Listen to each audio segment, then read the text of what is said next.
No mai, haere mai. Welcome to the More Than Theology podcast. Kia ora everyone, welcome to the More Than Theology podcast. My name is Ben Devery and I'm joined here by my good friend Rory Birkbeck. Kia ora Ben and kia ora everyone. Kia ora bro, thanks for being here. No worries. If you're new to the podcast, please like, subscribe, hit that notification button, follow our playlist if you're listening on the podcast, any podcast platform, and we'd love you to stay in the know with all we're releasing for More Than Theology. Cool. So, without further ado, bro, I just love if you could share just a little bit of your background and maybe, man, what are you passionate about, man? Yeah. Firstly, it's just awesome to be here. Like, I love talking tech. Cool. And so it's just really cool to be here and just having a chat. So my background is as a software designer. Yeah. You know, I've done that for about 20 plus years now. Cool. Just really varied kind of background and just a number of aspects of technology, through my career, but also I guess just to recognize my family as well. So, I've got a loving wife, 2 kids, awesome. Which are obviously really important to me.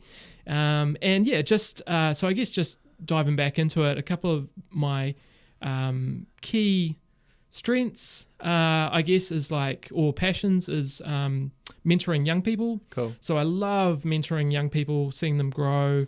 And that kind of started when I was just kind of teaching kids to code. Mm-hmm. So, just kind of high schoolers and teaching them to code, and just really grew a passion and love for just seeing young people thrive and grow and also love technology. And so I guess that brings me to my second point, which is just this real love for innovative tech. Cool. So I've always been that early adopter, always been that person which has been like, wow, that's really cool. Yeah. Got to have that. Not so much these days, but certainly in my younger days. Yeah. My love for God, just really that's why I do everything I do, and every decision I make is really based on that. And so I just feel like for me, I guess one of my key attributes is just really compassion and just helping people. And so genuinely, that's just what I want to do in my life. Bro, that is awesome. So why don't we dive into you've talked about tech, and I totally see you as the technology guru. And so why don't we just talk real quick about, man, what are you seeing in the tech universe? What are you seeing in big tech? And what are some things that that we need to be aware of in terms of the tech industry?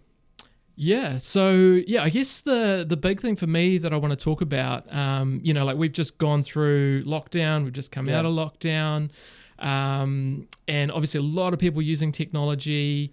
We've got obviously Zoom and all these big things which people have just become really acquainted with. Yeah. But one of the big things that I want to talk about is social media. Mm-hmm. And so social media, the promise of social media, like when Facebook first pitched it way back, when I first signed up for Facebook was 2008. Wow. A long time back. Yeah. And so when they first pitched it, it was this dream of, you're connecting with all your friends, you're sharing things, just a really cool platform, place for people to connect.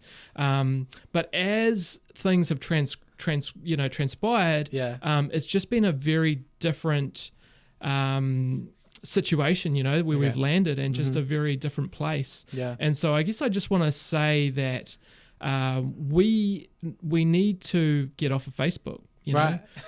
Big call. To be frank. And other tech that we know is harmful and addictive. Yeah. So we all watched The Social Dilemma, last year. We all watched it. Did you watch it? Yeah. I was aware of, these things a long time before that, but that was another big wake up for me. Yeah. And I guess just to really dive into it, just quite specifically as a software designer going, wow, I create platforms, and every design decision I make, I know is going to affect people, in the way that they use the app.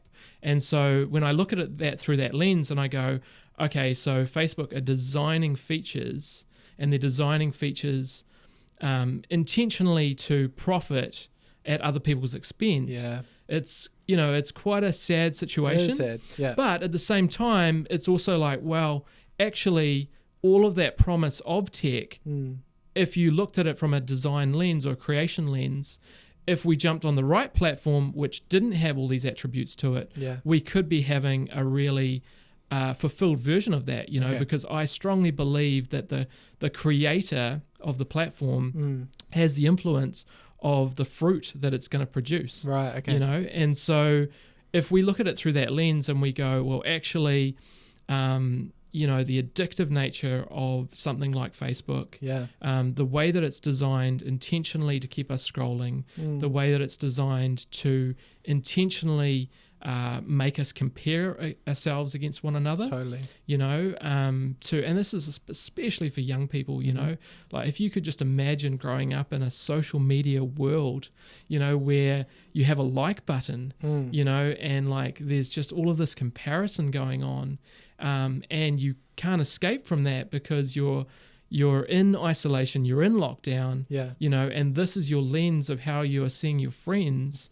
It's just like relationally, we've gone off track, and we've allowed these platforms to do this. And so I guess for me, I just want to be like, man, let's just reset, let's just actually find some alternatives. Okay. And I believe that there are alternatives starting to come out. Yeah. And so we're starting to see, certainly for some elements of Facebook, so like Facebook groups, for example, there's like Telegram, there's Signal, there's these other apps which have got nowhere near the following base yet. So, I mean, if you look at Facebook, 2 billion people on the planet, wow. And every decision they make is affecting 2 billion people, it's no wonder that we're in the place that we're in. Yeah. And so I just think that we need to start exploring other platforms. Okay. Facebook have deeply entrenched us because we're in there with all of our friends, and we feel like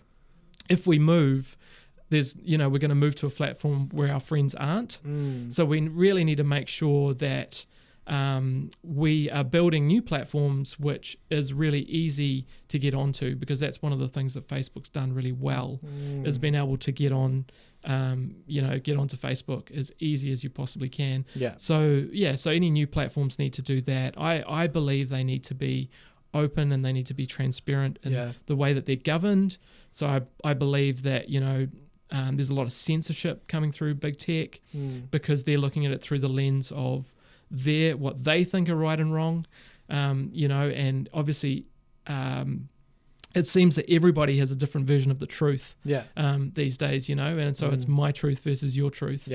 And so so I guess just through those elements, I believe that the way that platforms need to be designed is actually more of a democracy rather than a head organization which just governs everything.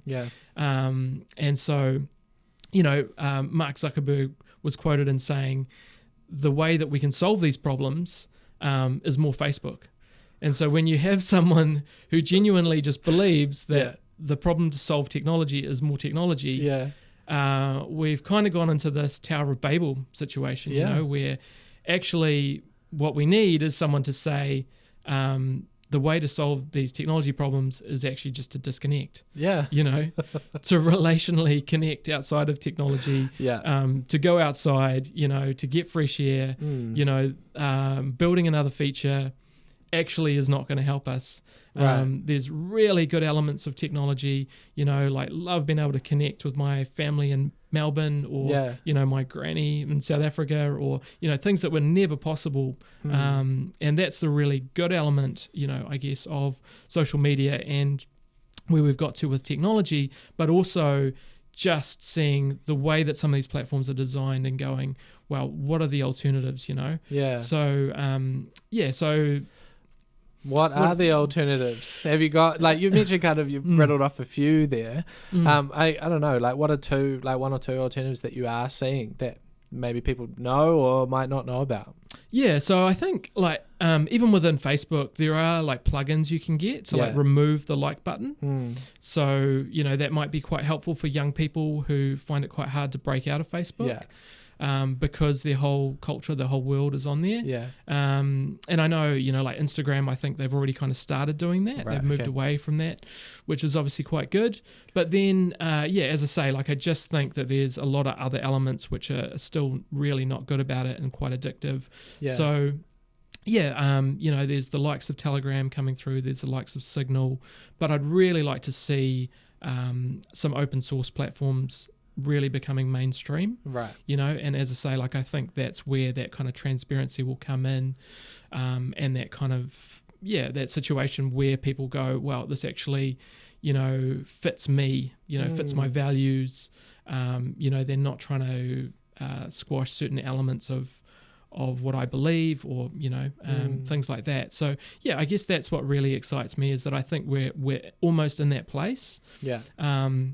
Not quite there yet, perhaps, but certainly there's some very good signs of some alternatives coming through. I think it's really interesting, Like I think for me, like I don't know if you've heard about like different kind of like phone alternatives or something like that, but I'm no tech guru, but something that I've seen is like alternatives coming out, to that of a smartphone. Like, I've had this phone for years. It's an awesome tool, but I find that the tool actually, honestly, it's not serving me half the time. It's just like, really, I'm just kind of like in slavery to my phone. And so, I've seen some really cool alternatives come up. Like there's a phone called the Light Phone. I don't know if you've heard of the Light Phone or not. It's just a phone. This video is no way sponsored by Light Phone, but if they do want to send us a Light Phone each, that'd be fantastic.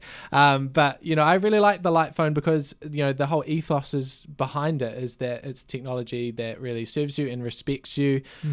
It's just got the basic features like calling, texting, maps. I think it has an audio player, and that's kind of it. But it's just a really nice looking little phone. But the cool thing about it is it just removes all of those kind of addictive kind of things that are wrapped up in a device like that. So I mean, like, what do you think about, is that the kind of, is that a way to go? Like, obviously it's a way to go, but what do you think about that kind of technology? Yeah, look, I think the Light Phone's amazing. And I think it's awesome that there's these alternatives starting to come out. So the hard thing, obviously, is like Android, which most people are on, is based on Google. And so basically, what we're trying to do is we're trying to un-Google ourselves.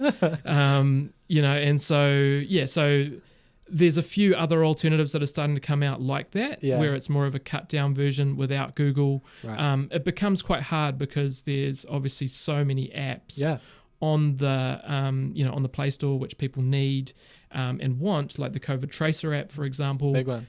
Which everybody needs and everybody needs to use.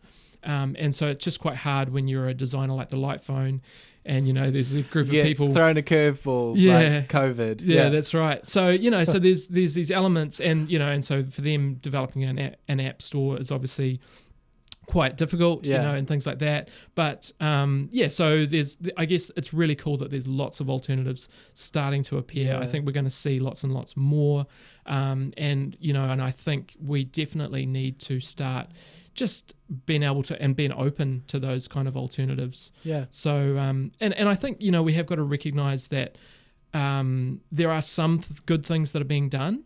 So like if you take Apple's stance on privacy, for example, they're starting to be very transparent around privacy, which is really cool. So the fact that they tell you all of the privacy elements of what Facebook are doing, when you download the Facebook app, things like that I think that's really cool. I don't want to endorse Apple, because there's a lot of things I disagree with there as well. But I just think that there needs to be more and more of a push, and the more and more that we as consumers push back, they will start to change. They will start to change the way that they design the features, the way that they start to consider things, because they will go, or actually, people are going to jump off this platform if we don't change. If we don't adapt the way that we're doing things. Bro, interesting. Super interesting time. If you're finding this interesting, please leave a like, leave a comment. What do you think about what we're talking about? We'd love to know. But bro, why don't you share a little bit just about your story, your testimony, and also how that's led you to create something like SafeSurfer, and then perhaps we can talk a little bit about what SafeSurfer is, and how it can benefit the people listening and watching this video. Yeah, cool. Thanks, Ben. Okay. So I guess my testimony, so I grew up, I think as I mentioned, in a Christian home, really loving parents, family, grew up with a real love for God, at a really early age.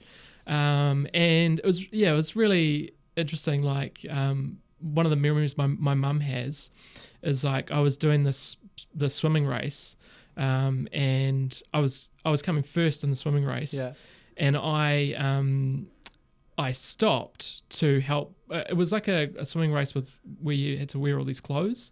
So it was just dangerous. It was a real weird one. But someone I don't know, they kind of got stranded, and I stopped to help them, and so I lost the race. Right. And so it was just a real compassion, that I kind of had, genuine compassion I had for others. Huge. And I guess just my love for technology just kind of took me away from that. Okay. So, just as a youngster, downloading pirated software, just kind of moving more and more away from those values which I held really dear. Just, a lot of kind of peer pressure going on, all that type of stuff. Yeah. And I guess for me, it just became a place of like, as I got into my 20s, just, of greed, of, everyone would look at me and think, oh, no, he's a cool guy. But on the inside, I think I was just dying literally. Okay. And so a few of those elements, were definitely like pornography for me. Just the detrimental nature of it, which I didn't really realize because it was so normalized, in our kind of peer group. It was almost just laughed about, really. Okay. And so I guess for me, I just had this real hunger for something else, and Jesus met me. I actually really encountered Jesus, and he literally changed every part of my life. Wow, man. So literally just completely transformed absolutely everything. And so everything I look at now, I look at through a different lens. Right. I look at through almost that lens of when I was a young person, before all the kind of the stuff that happened to me. And so, it was just a really transformational time, and I went away, did a bunch of mission trips, went to Papua New Guinea, went to Fiji, just really relationally, just loved people, and just, and so I guess there was just a few kind of elements starting to come through as I was really starting to move back into my career, and just looking at, how can I bring my faith into my career, and so it was more, from the perspective of actually just genuinely wanting to help people, so genuinely just wanting to create software which was opposite to everything we've talked about, with tech, because hugely passionate, as I say, about innovative technology and really get a thrill off, cool tech. And love talking about tech, So, so I guess, so for me, I guess it was just like coming through that, but also then just really seeing that, just that change in my own life and wanting that for other people. Cool. So particularly just seeing like, wow, pornography is just a complete counterfeit for love, and so, so just at its heart, I guess, is just like you're taking pleasure of someone else's suffering, which is just complete selfishness, and so like seeing the flip side of that, which is complete selflessness, and covenant love, and just a genuine desire for intimacy, which I think is what we all have, So I think for me, it was just really just a lot of those elements, but then also seeing what was going on around the world, with sex trafficking and just how we're really winning the battle. Like there are so many people doing such cool things. Like we're just in our generation, we're seeing such transformation start to take place. So, bro, why don't you just tell us a little bit about how that, led you to create SafeSurfer? And for someone that has no idea, maybe someone's watching or someone's listening that doesn't know what SafeSurfer is, why don't you just paint a picture, like, what is it? Yeah. So SafeSurfer is an online filter. So I mentioned those flags at the beach. And really just the key idea is that we want everyone to surf between the flags, like we want you to be able to block out all of the detrimental stuff outside of the flags. And so, you can just download an app that we have, or you can put it on your modem. Cool. And it just really gives you just a really simple ability to block out anything you don't want. So we've got, like a number of categories. You can block out ads, you can block out, Facebook, you can block out webmail, whatever might be your vice, I guess. You can choose to block it out, and you can choose to block it out for a specific period of time. Awesome. So I guess it's just it's that. It's also kind of the ability to be able for a parent to be able to see what's going on. Cool. So across your whole house, you can see, wow, like this is our tech use. This is what we're actually doing on the internet as a family together. And is this good? Is this bad? How do we talk about this? And so I guess that's the really cool thing about it, is just a really cool, simple way of, blocking out stuff that's going on, but then also being able to get really good insights into what's actually going on, so we can have really good conversations, So even if we are seeing stuff, we can go and we can just really encourage that person and just be like, hey, I know you're struggling. How can we really walk through with you? How can we partner with you? How can we, see, the change that you want to see in your life in this particular area. And so I guess that's just really the key part of it. So we call it Pro Surfer. Is the kind of the main platform. Okay. So people sign up to that, and then they see all of these cool things that they can do and block. Cool. And so that Pro Surfer thing's a subscription based, platform. So if you're interested in any of this stuff, where to find the app, the modem, this Pro Surfer platform, we'll put all of those links in the description so you can find all of those things. There's some sort of the app's free. There's a cost to the modem in the subscription. Yeah, that's right. So the app is free. For what we call kind of the basic surfer, which is just a basic level of filtering.